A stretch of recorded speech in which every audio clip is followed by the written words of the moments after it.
Dead for 6 minutes and then suddenly alive. What happened? అసలు ఏం జరిగింది? For part 1, please click the below link and watch it.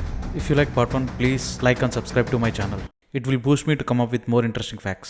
Now let's jump to part 2. He is coming. అతను వస్తున్నాడు అన్న మాటలు విన్న doctor మీరు భయపడవద్దు, మీరు ఇప్పుడే చావు నుంచి బయటపడ్డారు కాబట్టి అలా గోస్ట్ ఉందని ఊహించుకుంటున్నారు. ఆ మాట విన్న అతను భయం వదిలేసి ధైర్యం తెచ్చుకుంటాడు. అలా 2 రోజుల తర్వాత హాస్పిటల్ నుంచి డిశ్చార్జ్ అయ్యి ఇంటికి వెళ్తున్న అతను ఆ చావు అతన్ని వెతుక్కుంటూ తన వెనకాలే ఆ భయంకరమైన ప్రపంచం నుండి వచ్చిందని అతనికి తెలియదు. ఆ రోజు ఇంటికి వచ్చి నిద్రపోతున్న అతనికి ఒక భయంకరమైన కల వచ్చింది.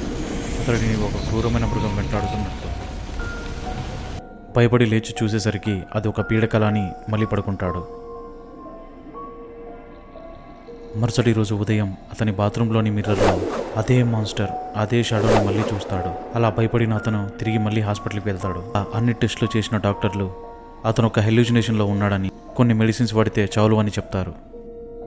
అదే రోజు రాత్రి తన డోర్ని ఎవరో కొడుతున్నట్లు శబ్దం వస్తుంది.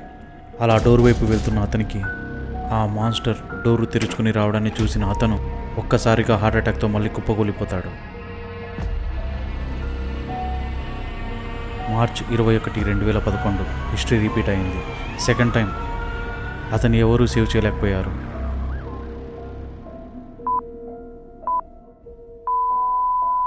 బికాస్ ఈసారి అది అతన్ని తీసుకెళ్ళింది. So moral of the story ఏంటంటే, చావు ఎప్పుడైనా ఎలాగైనా ఏ రూపంలోనైనా రావచ్చు. ఉన్న కొంతకాలమైనా హ్యాపీగా బతకండి మామ. ఈ వీడియో మీకు నచ్చినట్లయితే లైక్ అండ్ కమెంట్ చేసి ఫ్రెండ్స్ అండ్ ఫ్యామిలీతో షేర్ చేయండి. అలాంటి మరిన్ని వీడియోస్ కోసం ఛానల్ని సబ్స్క్రైబ్ చేసుకోండి.